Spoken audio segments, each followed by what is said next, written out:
La première des choses, c'est qu'il faut avoir une alimentation saine. Une alimentation saine. Nous, on dit une alimentation saine, c'est une alimentation riche en fruits, c'est une alimentation riche en légumes, c'est une alimentation qui contient, nous on parle de régime méditerranéen, c'est des régimes qui contiennent plus de poissons, plus de crudités et moins de viande, notamment les viandes rouges. D'accord? On ne dit pas qu'il ne faut pas en consommer, il ne faut pas en consommer trop. D'accord? Les viandes de bœuf, les viandes de porc, privilégier plutôt les crudités et puis les fruits de mer en général. Il faut éviter l'alcool. L'alcool, c'est quelque chose qui affecte énormément le cerveau. Hein? L'alcool, le tabac, il faut éviter l'alcool.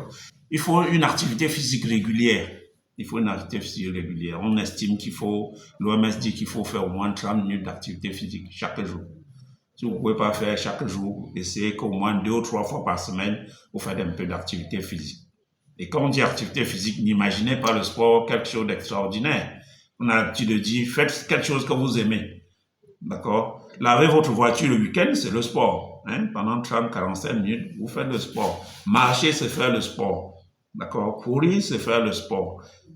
C'est pas aller au champ, c'est faire le sport. Donc, imaginez une activité qui vous plaise, parce que quand ça vous plaît, vous aurez tendance à le garder pendant longtemps. Donc, il faut garder une activité physique. Cela va éviter beaucoup de maladies. L'hypertension artérielle, pour prendre en charge l'hypertension, on va vous dire faire une activité physique, éviter de consommer gras, d'accord, éviter de consommer trop sucré, éviter de consommer trop salé.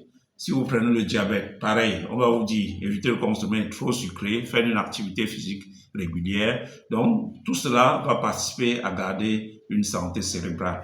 Et quand on dit santé cérébrale à tous âges, il faut commencer très tôt chez les enfants parce que si un jeune commence une activité physique, il aura moins la possibilité de laisser plus tard. Quand il va grandir, il va garder cette habitude-là et éviter. Et autre chose, pour parler des jeunes, c'est l'exposition aux écrans, notamment les plus jeunes. On estime qu'avant 6 ans, on doit limiter maximum 2 heures d'exposition aux écrans par jour. J'insiste dessus parce que ça, c'est les vacances. Et les parents ont tendance à abandonner les enfants devant la télé pour aller au travail. C'est très mauvais pour leur cerveau. Et toutes les études l'ont montré. Acheter des jouets aux enfants et fixer des horaires. D'accord? La télé n'est pas interdite ou le téléphone, mais vous devez fixer des horaires. Maximum 2 heures par jour. Le reste du temps, il faut qu'ils aient des activités, il faut qu'ils sortent, inscrivez-les dans les centres sportifs, acheter des jouets qui permettent d'utiliser des outils, quoi, hein, pour qu'ils utilisent leurs mains, leur cerveau pour travailler, pour réfléchir et non pas juste suivre des dessins animés du matin au soir, comme on voit souvent dans certains ménages.